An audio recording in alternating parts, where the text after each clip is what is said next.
You are listening to the Occultist Eye Podcast, a journey into the occult and otherworldly, with your infernal host, Remy Blackheart.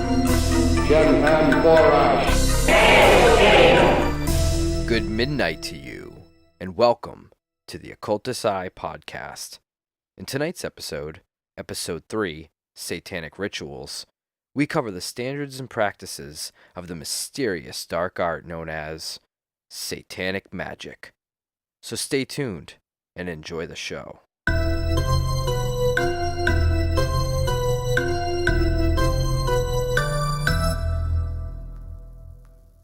The greatest appeal of magic is not in its implementation, but in its arcane, sinuous course.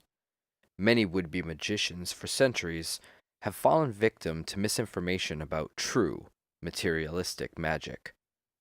Magic, as defined in the Satanic Bible, is the change in situations or events in accordance with one's will, which would, using normally accepted methods, be unchangeable. Although procedures of psychology and science are applied through symbolism, there is an unexplainable gray area in Satanic magic. As a result, LaVey once said, "Magic is never totally scientifically explainable, but science has always been, at one time or another, considered magic." To a Satanist, there is no inherent difference between white or black magic.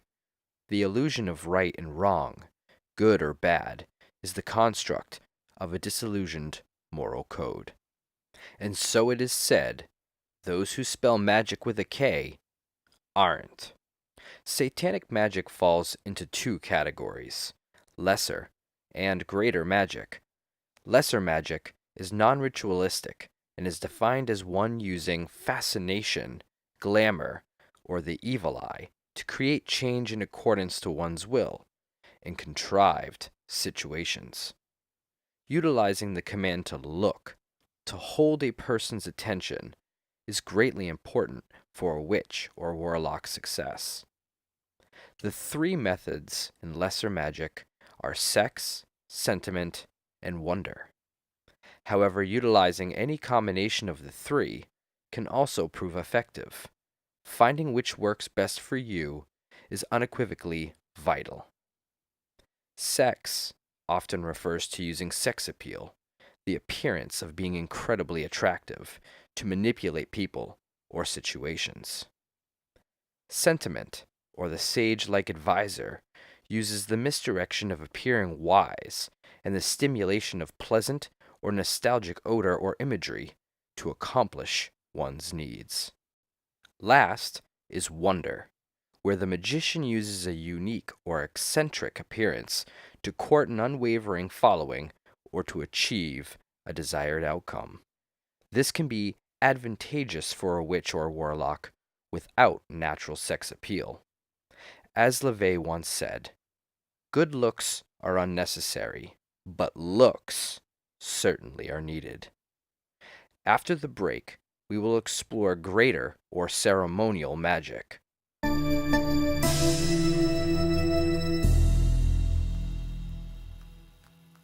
of these rituals consist of recreations of old ceremonies that have been practiced for centuries.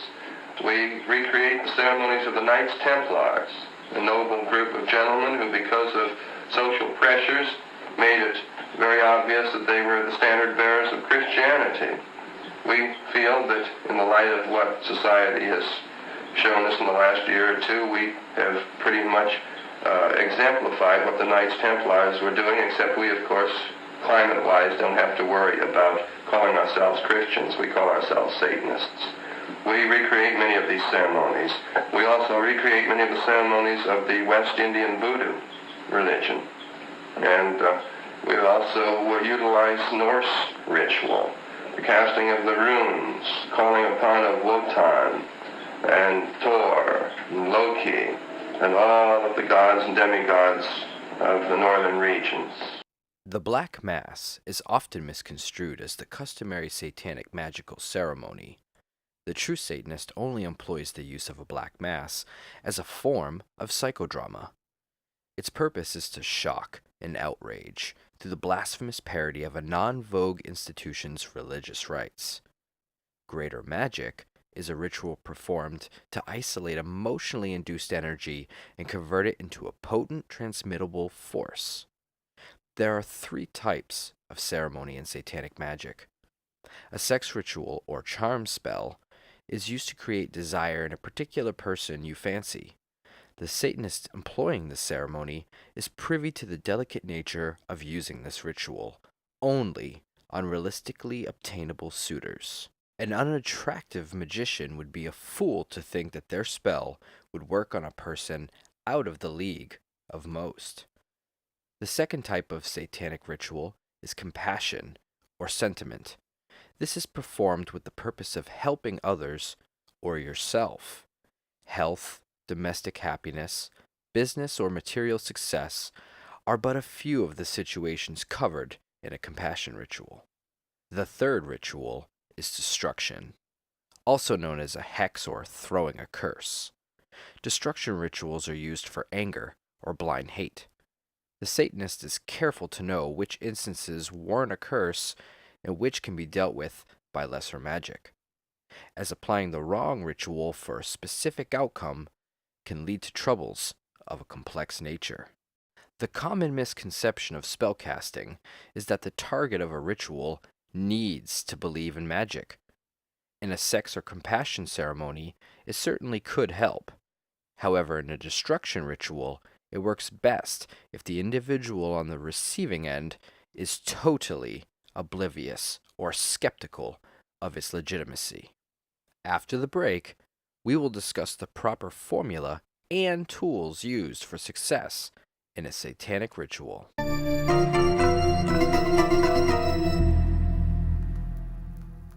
We perform human sacrifices by proxy, you might say, the destruction of human beings who would, let's say, create an antagonistic situation towards us in the form of curses and hexes. Not in actual blood rituals, because certainly the destruction of a human being physically is illegal.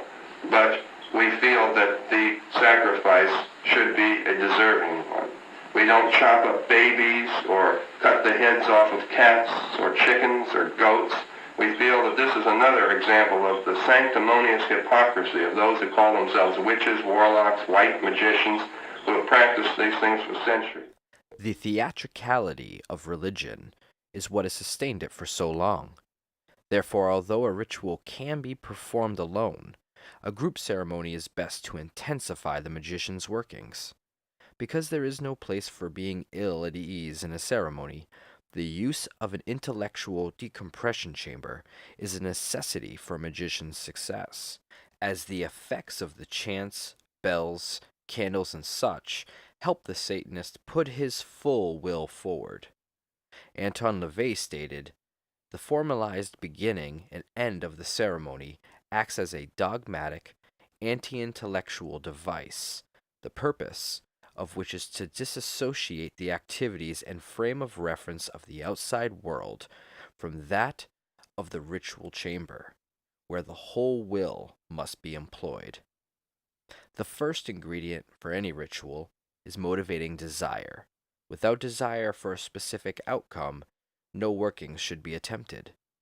This is because there is no such thing as a practice run. Lastly, a Satanist finds no gratification in proving their magical prowess. Leave the parlor tricks to the undesirable would-be magical bamboozler, whom is only fooling himself. The genuine force required to do such fantastical feats is energy better invested in great materialistic magical success. Other ingredients include timing, usually while the target is in a receptive state or 2 hours before they awake from sleep. Imagery, or anything which serves to intensify the emotions during a ritual. An example, drawings, carvings, photos, clothing, scent, or music. Such images can attract the desired situations. However, destroying them can give the sorcerer great success in a destruction ritual. Direction, understanding that When the magical force has been directed to an effective end, it is no longer necessary to dwell on it, or of its success. Such ill-fated attempts would only weaken the sorcerer's spell. The balance factor, or simply knowing the proper type of person or situation to work your magic for maximum results. The true Satanist knows himself, his talents, abilities, detractions, and attractiveness. As a result, knows the when, where, and whom to work a successful spell. As LaVey said, magic is like nature itself, and success in magic requires working in harmony with nature, not against it. For an in-depth step-by-step of performing satanic rituals, I suggest purchasing a copy of Anton LaVey's The Satanic Bible, as well as his other companion books on magic. For now, I will describe essential tools needed for a proper ritual. 1. Clothing includes black robes for men, sexually suggestive black attire for women. Black because of its symbolism of the powers of darkness. Sexual attire is to stimulate male participants, intensifying bioelectrical energy, thus to ensure powerful workings. Lastly, an amulet of Baphomet, or the traditional satanic pentagram. 2. Altar. Satanism is a religion of flesh. Therefore, an altar of flesh is used in ceremonies.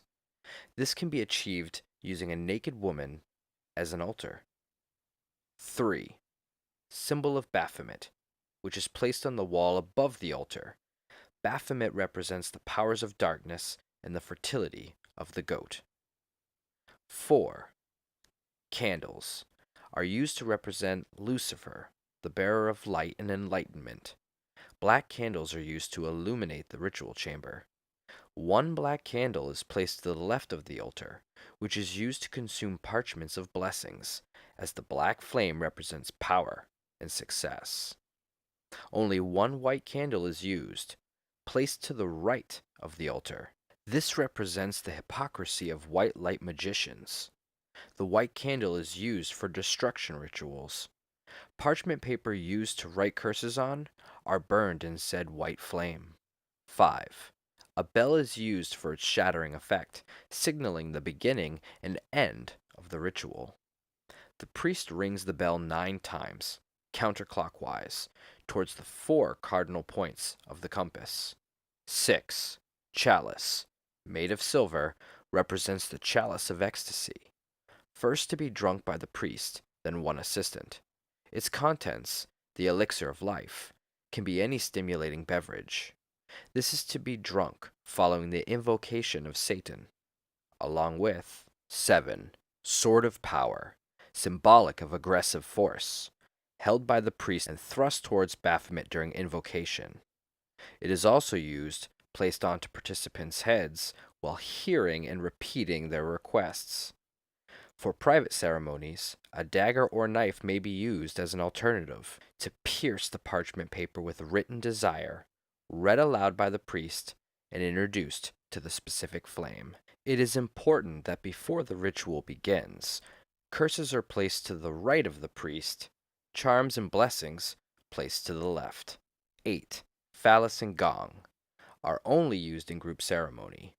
The phallus is the symbol of virility and aggression, held in both hands of the priest and methodically shaken twice towards each cardinal point of the compass. The gong is used to call upon the forces of darkness, struck after participants have repeated the priest's words, "Hail Satan." This concludes tonight's episode. Hopefully it was as equally informative as it was earnest at dispelling any fabrications proposed by the ill-informed. As always, reach out to the show with questions or comments at oepodcast666@gmail.com or on social media at oepodcast666.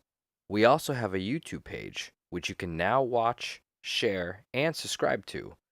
Just search for the Occultist's Eye podcast in the search bar. Thank you again for tuning in, and don't forget to hail Satan.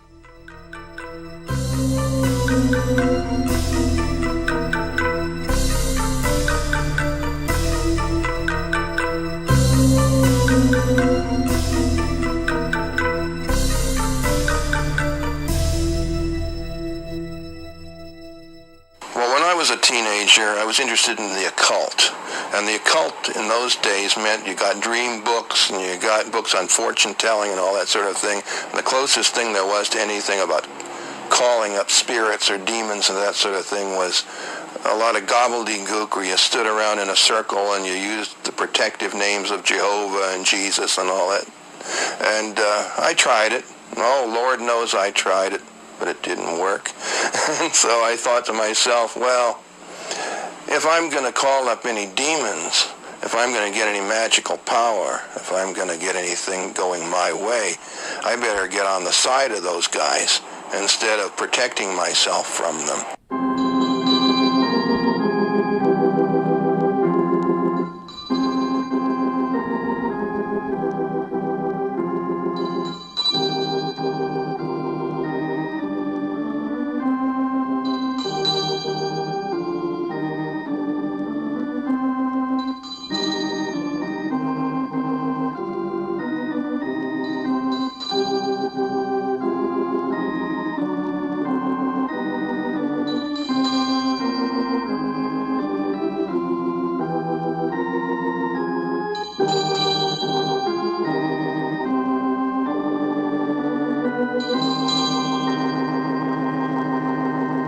In nomine Dei nostri Satanas Luciferi excelsi. In the name of Satan, the ruler of the earth, the king of the world, I command the forces of darkness to bestow their infernal power upon us. Open wide the gates of hell, and come forth from the abyss by these names: Satan, Lucifer, Belial, Leviathan. I drink from this chalice and partake of the elixir of ecstasy, and with this rod I place the blessings of hell upon us. Grant me the indulgences of which I speak. I have taken thy name as a part of myself. I live as the beasts of the field, rejoicing in the fleshly life. I favor the just and curse the rotten. By all the gods of the pit I command that these things of which I speak shall come to pass. Come forth and answer to your names by manifesting my desires. Oh, hear the name.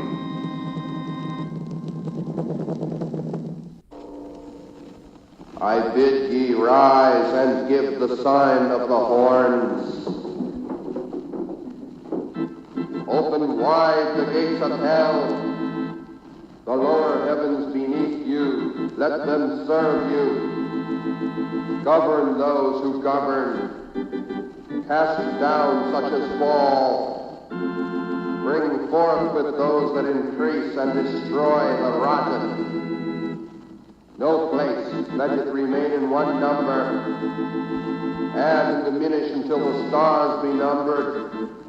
Arise, move, and appear before the covenant of his mouth, which he hath sworn unto us in his justice. Open the mysteries of your creation, and make us partakers of the undefiled knowledge. Shem Ham Forash. Shem Ham Forash. Hail Satan. Hail Satan. Hail Satan. Hail Satan. Hail Satan. Hail Satan. So it is done.